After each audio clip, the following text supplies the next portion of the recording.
When I was about 21 or 22 years old, I lived and worked in Dallas, Texas. I was playing in a band, but we weren't making any money. So I had to have jobs to pay the bills. I did things like, your basic and minimum wage jobs for guys who were 21 years old with no education, no training, no experience anywhere. I worked at places like Subway sandwiches, CC's Pizza, just the worst jobs that you could find that they would pay. And they paid you almost nothing. Like minimum wage back then was probably $4.25 an hour, $4.50 an hour. And it was very hard to make a living as a minimum wage employee while trying to be a rock star. So one day, I had no job, no money, no hope, and was looking through the want ads in the paper to try to find some job that I could do. There were a lot of telemarketing jobs in there. I was looking for maybe anything that an unqualified person could do. I didn't care what the pay was. I would work for anything. And I found this ad that said, "Do you enjoy a rock and roll lifestyle? No training required. Make $300 a day. Come in and apply." And it gave an address and a phone number.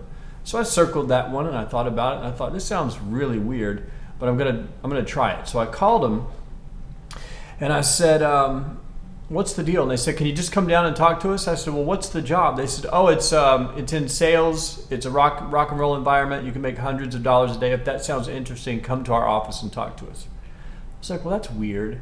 And so I went down there. And it turned out to be a meat company. And instantly when I figured out what was going on, I wanted to leave. But the manager was such a good salesman that he talked me into staying.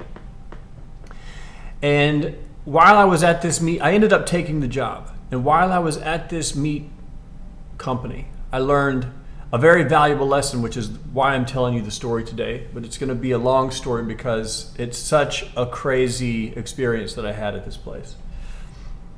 Now, if you've ever seen the meat trucks going down the street in your neighborhood, this is what I was doing. You see the big, the red truck with a big freezer on the back, and there's guys knocking on the doors asking people if they want to buy some chicken or steak. That's what we did. We were meat men.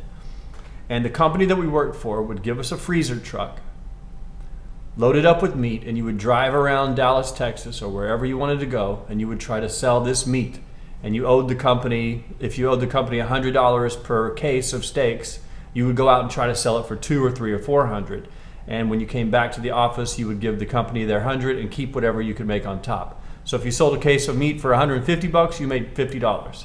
If you sold it for $500, you made $400 on the same case.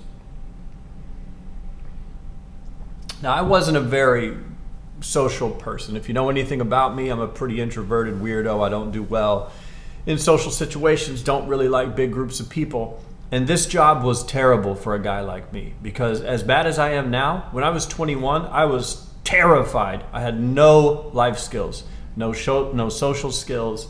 I froze up when I talked to people. I could barely check out at the grocery store because I would just have an anxiety attack having to face the cashier at the grocery store. It was really kind of bad anxiety at that time.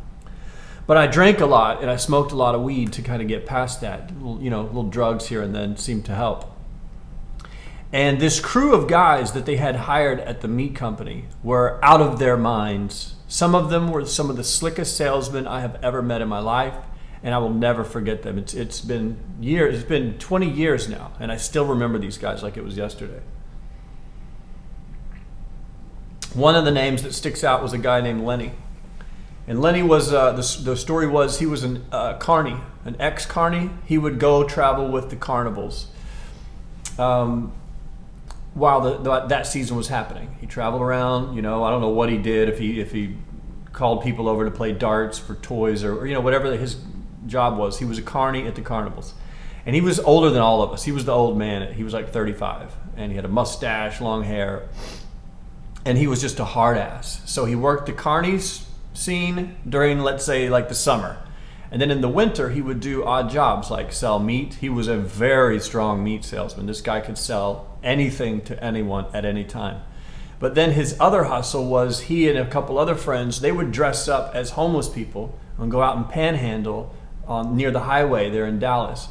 And they had a scam that they were running they weren't homeless at all. They had really nice hotel rooms they were staying in. They had nice clothes. These guys would go out and panhandle and make like $300-400 a day.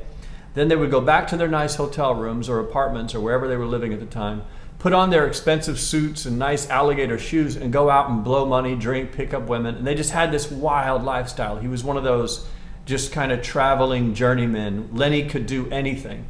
He was like a carny superhero at the time. And there were some other strong characters, but he was probably the strongest. There was a guy, I forget his name, but he was like a really good-looking dude with blonde hair. He was tall and in shape. And he could sell steak to a stranger in a gas station parking lot in 5 seconds. I don't know how he did it, but he was just good with people. This crew of guys, they were killers. There were like 3 or 4 Spanish dudes, Mexican dudes, and they had their own little Spanish collective, and they would go out and just destroy places and make so much money. And so there was this group of guys, like 10, 20 of us, and in the mornings, they would gather us together for like a morning motivation meeting. And the Mexican guys would bring in this Mexican weed that they had that was just dripping with THC. It was so strong, it was crazy. I couldn't handle it. I would take like a little puff and just be high, too high. So I learned to stay away from it. But they would pass it around this circle in the offices of the company. It was a very laid-back company, believe me. There were no rules. You could drink on the job, you could do drugs, you could do whatever you wanted to, as long as you sold meat and made them money. So we'd get into this motivation circle in the mornings, and they'd pass around this Mexican weed. And I guess the Spanish word for marijuana, or one of them, is mota. I had never heard it before, and I've never heard it again, but they called it mota. And so when we were in this circle, they would take a hit and go, motivation, in big, thick, heavy Spanish accents. It was hilarious. So we all started smoking the pot. We were like, motivation. Pass it around. And in these Monday morning meetings, or in these morning meetings, they would try to work us up into a frenzy so that when we went out into the world to sell meat, we'd be amped up, top of the level, high state, just crazy. And we'd be chanting, singing, they'd have music playing. We'd all be pumping our fists in the air, getting high. Some guys would be drinking beers, shotgunning beers. This was at 8 in the morning, 7 in the morning. And then they would send us out on our way. And some of the chants they had us chanting, it was really cheesy, but I just went along with it at the time because I was nervous and didn't know what else to do. But they would say these phrases like, I will always hit, I will never quit. I will always hit, I will never quit. I refuse to lose, I refuse to lose. I'm the champion, no one can stop me. Like these weird rhyming, like really motivational sayings. I refuse to lose. I'm too legit to quit, whatever the hell it was. We would just scream these things over and over in a circle with we put our hands in the middle, the whole thing, man. And then they would release us into the wild to go sell these steaks. And what that meant was we would normally drive around in nice neighborhoods, knock on the doors, and tell people a certain story. There were several stories that we used. Stuff like, hey, I'm delivering to your neighbor down the street, Jim. He didn't take his full order. I have 3 cases of steak that I need to get rid of real quick. If you want them, they're half price. And we would kind of work a deal there. It was all made up. It was all a hustle, but it worked. They had a system that worked. And some of the guys were really good at it. Some of the top guys were making thousands of dollars a day. Just driving around in the trucks, drinking, getting high, and talking to people and selling steaks. They were making thousands of dollars a day. And here I was broke. My best job ever, I think I was making $4.75 an hour, which makes you about $25 a day. So it would take, I was making like $10,000 a year at CC's Pizza or whatever crappy place I was working. So these guys were making thousands of dollars, hundreds of dollars a day, and that had my attention. So I stuck with it. I was terrible at it in the beginning. I would knock on someone's door. These guys that were good at it, they were like artists with it. They knew how to walk up to someone, approach them just the right way, say just the right thing in the right sequence, in the right order, and then hit them with the price at just the right time. They were magicians with this stuff. I watched a few of them work while I was in training, and it was masterful. They were salesmen to the 1000th degree. These guys could have been doing anything. They were that smart, and they were that good, and they were that slick. But they were crazy weirdos, lunatics, and they didn't want to have corporate jobs. And I understood that. I didn't want a corporate job either. So these guys were really good. I was really bad. But because I was new and I was nervous. So I would do things like, I would go up to someone's door, knock on the door. They'd answer the door like, who the hell are you? I go, hey, my name is Malan. And they're like, who? My name is Malan. They're like, what's your name? David? No, Malan. What? My name is Malan. And they're like, what do you want, David? I'm like, no, actually my name is Malan though. And they'd go, okay, what is it? Marvin? And I go, no, it's Malan. And they're like, just get off my property. And I'd yell, do you guys like steak? And they'd slam the door in my face. That was kind of how my first 50 attempts went. It was something like that. Just a disaster. My name was such a hang up for people that I literally started going by my middle name at one point. I became Anthony. Hey, I'm Anthony. And that ended that whole problem. Because the goal was just to ask them if they wanted steaks or if they liked meat or if they needed some chicken. It was fucking crazy. But to get there, I had to get past my name. So slowly I started to learn things. I turned my name into Anthony. That made it easier. Then I would get into a few people's houses. I would stutter. I would be nervous. I didn't know what to say. And they would throw me out within 5 minutes and say, get out of here. But I knew that there was hope. And one morning, we were doing the morning motivation chants, and for some reason the phrase, and this is the exact phrase, it was, I refuse to lose. Totally cheesy, totally overdone. You've heard it 1,000 times, man. One of those silly things that people say, get yourself pumped up. I refuse to lose. I refuse to lose. But for some reason this morning, it stuck with me. It stuck in my head. And I was saying to myself, we were in the group screaming, I refuse to lose, with music pumping in the background. We all jumped in the trucks. But today while I was driving, it was just stuck in my head. Like, I'm going to make this happen today. I hadn't made any money. The guys had given me, they would tip me like 10 or 15 bucks when I was new, just so you'd have something at the end of the day, because they knew you weren't going to sell any meat in the beginning. So your friends and pals, they'd each pitch in 10 bucks and you'd leave with, 60 or 70 or 80 bucks for the day, even though you sold nothing. But they were making hundreds and thousands a day, so 10, 15 bucks, they didn't really care. If they liked you, they'd give you more. And these guys liked me, but they knew I wasn't going to make any money yet, so they were tipping me pretty well every day. But so I had a little bit of money in my pocket, and I just got into this crazy mindset of I refuse to lose. And what that meant to me was today, no is not an option. I remember I was just like, no is not acceptable for me today. Because in the past, I'd say, do you want to buy some meat? It's great. And they'd go, no. I go, okay, have a great day. And I'd run off. But this time, for some reason, that phrase, I refuse to lose, stuck with me. And it just started repeating itself in my head. And as I was driving, I was getting pumped up. And I was scanning the neighborhoods, me and my partner. And I'm like, where do you want to hit? Because today's the day. He's like, yeah, today's the day, bro. He was an experienced guy. I was a new guy. They matched you up with an experienced guy to kind of teach you the ropes. So he's looking at me. I'm like, today's the day, dude. Watch, I'm going to outsell you today. There's no way you can beat me. And I'll tell you what, I'll bet you $100 that I'll make more money than you today. And I didn't even have $100. I may have had a net worth of $100. So it would have broke me if I lost, but I was so confident. I said, I'll bet you $100 cash. At the end of the day, I make more money than you, more profit.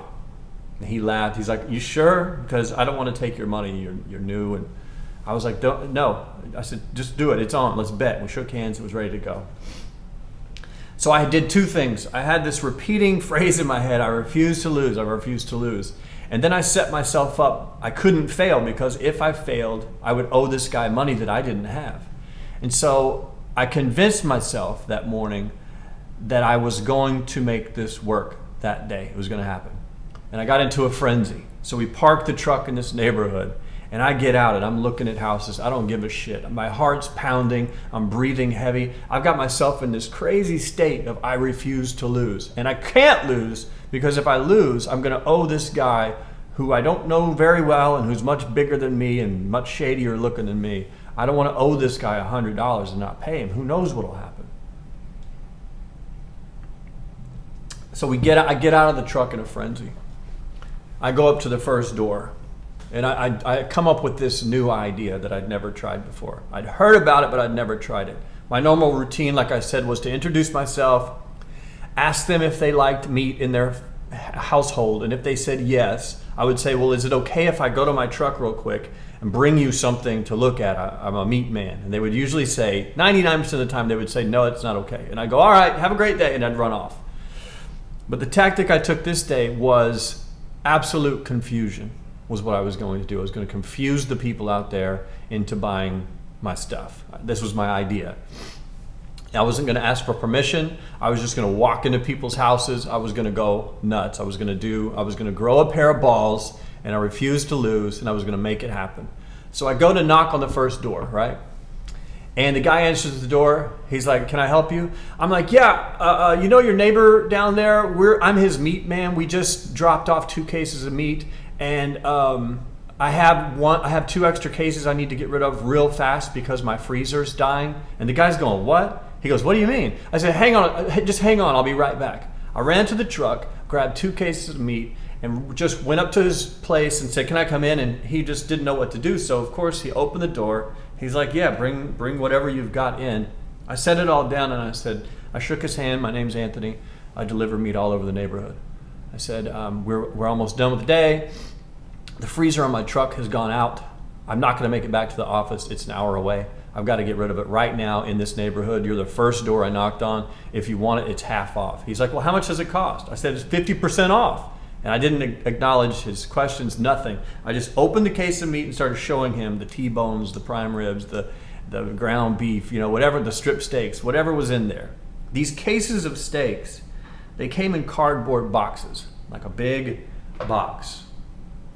And inside the box, you'd open it up, and inside the box, they would pack in like 20 different steaks, different cuts. There'd be like three T-bones, 3 ribeyes, 3 New York strips, 3 of this, 3 ground beefs. Then they had a separate case for chicken, and they had another one for seafood. So you would bring in a case, show them what was inside of it, and try to make them a deal. And so I showed the guy what I had, and he was interested. He was like, wow, it looks great. And the meat did look great. I don't know if they spray painted it red or what, but the meat looked great, tasted really bad, because we tried cooking some one time, and it had so much filler and water injected into the meat that white stuff would come out of it when you cooked it. It was disgusting. And then when you ate it, it just didn't taste right. And I finally, years later, I did my research on this company, years later.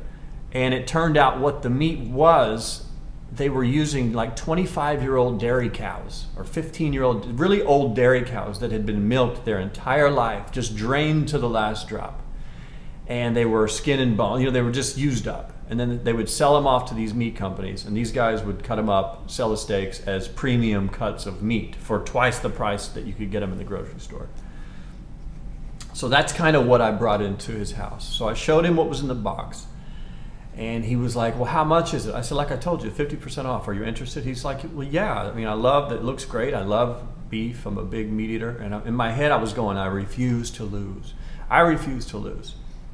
And I had 2 cases in the guy's place. And here's the way that the pricing worked on the cases. This is how people made so much money.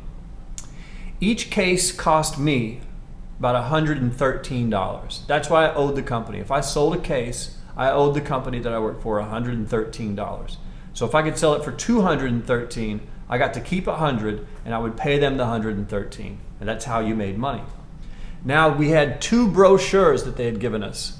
One listed the price of the steaks as $227 for the case. And the other one listed the case for $497 for the case. And what the really savvy guys did was they kept both brochures on them. And depending on who they were talking to, they would pull out either the $227 or the $497. If they thought they really had someone that had the money and the interest, they would go for the big score with the $497. But you always had the 2 brochures on you. And previously, I was always scared, so my tactic was just to go as low as possible, as fast as possible. If I owed $113 for the case, I would say, you guys, you can have it for $123 because I'd clear $10 or whatever. It was just terrible, because that's where we started the negotiations. I would say $123, and they'd say, well, we'll give you $75, and I was screwed. But if you start at $500 and they say, well, we could do $250, then you're clear, because no matter where you meet, you're making a huge amount of money. But I would set myself up for disaster by starting way too low in the negotiations, Because that's what it turned into in this person's living room, was a negotiation of how much they wanted to pay, if they didn't just throw you out on your head. But remember, to this day, I wasn't going to lose. In my head, I was still saying it the whole time I'm talking to this guy. I said, I refuse to lose, I refuse to lose, I refuse to lose, I refuse to lose. So I wasn't leaving this guy's house without making some money on something, whether I sold him one steak or both cases. I did not care. He was not getting rid of me without giving me some money. And he was pretty interested. And so he said, you're selling it for half price? Well, how much is it? I finally said, okay. If you're interested, I'll show you exactly what I can do. He said, I'm interested. I'm like, I got this guy. I pull out the $497 brochure, and I tell him how much I think all the meat would cost in a grocery store. I place it at like $600 value. I show him the brochure that says a case is $497. I said, but because I'm in trouble today and my truck is in trouble, if you pay for one for regular price, the second case is half off. So you buy the first case for $497, I'll give you the second one for $250. You have meat for the next 8 months, and half of it is going to be half off. And he kind of looked at me strange. He said, I thought you said it was all half off. I said, no, well, it's buy one, get one half off. If you buy the first case, I'll give you the second one for half off. And he said, oh, okay, so you tried to get me or whatever. I said, no, this is what I can do for you. The second case is half off. So he was a little suspicious, but I had so much room to play with. I knew I had him on the line, and I was saying, I refuse to lose, I refuse to lose. So long story short, I ended up hitting the guy. I told him I'd give him the first case for $300, was as low as I could go, and the second case for $200. So it was around 50% off, quote unquote, 50% off for the whole deal. If both cases were $497, it was a $1,000 deal. He was getting it for $500. So it was 50% off.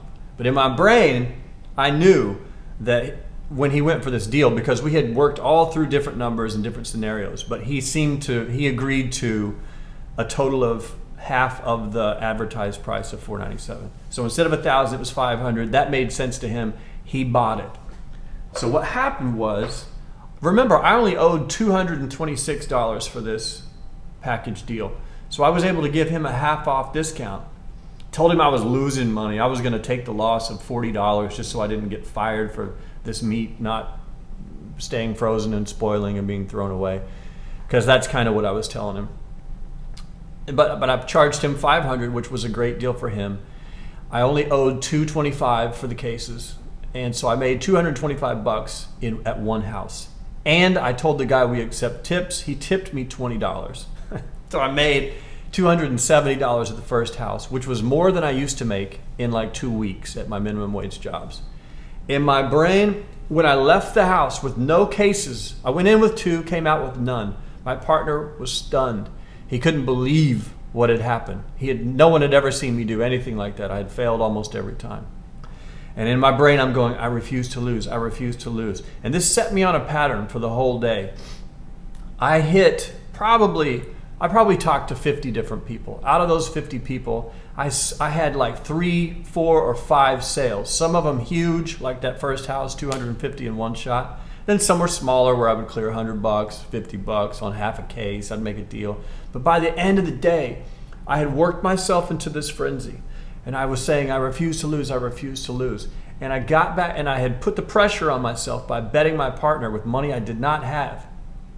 And I knew if I lost, it was going to be real trouble, because I didn't have a way to come up with $100 back then. I had no way to come up with that. I would have had to disappear.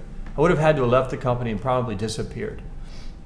Because, like I said, the crew that worked there were pretty shady bunch. There were carnies, there were drug guys. Everybody was kind of living on the outskirts of society. It was a strange crew. You didn't want to owe them money and not have it, I'll put it that way. But what I did was I worked myself into that frenzy with the phrase, I refuse to lose, I refuse to lose. And then I put the pressure on myself. And you know what? I did it. For the first time ever, I accomplished selling the steaks that day. And by the end of the day, I had made $900 in cash profit. And remember, this is cash. They didn't cut us paychecks. They handed you envelopes full of money. That's how they paid us. This was, 20 years ago. That's how they paid us. So I had cleared $900 cash. That was more money than I had probably ever had at one time in my life. And I did it in a single day. My partner was blown away. Everybody at the company didn't know what that, because there were guys there making $2,000-3,000 a day. I didn't like break any records, but for a new guy who had never sold one piece of steak to go out and sell like 6 cases and clear $900 to $1,000 profit was just mind-blowing to everyone. And they asked me what had changed. And I told them the whole story. I said, well, the only thing that happened differently was this morning when we were all pumping each other up and chanting, I refuse to lose, I will continue to hit, and I will never quit. I said I just took one of those phrases with me and worked myself up into a frenzy.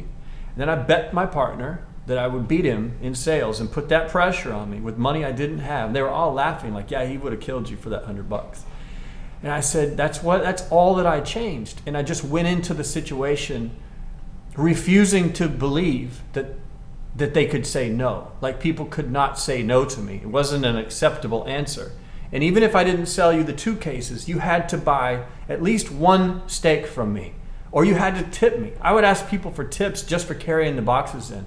I'd say, hey, sorry we didn't make a deal happen today. I'm sorry for taking up your time. And I just want to let you know that we do work our butts off out here for your neighborhood, and we do accept tips. And people would break off 20, 10, they'd give you money. So I'd cleared a little more than 900 when you added in tips. I was doing all kinds of crazy stuff that day. And it was totally out of my normal personality. My normal personality was to ask people for permission, to be very sheepish, to be nervous, to not be very authoritative, or whatever the word is. So I went against my own, what I thought was my natural nature, and I unleashed this lion on these poor people in these neighborhoods that had no idea what was happening.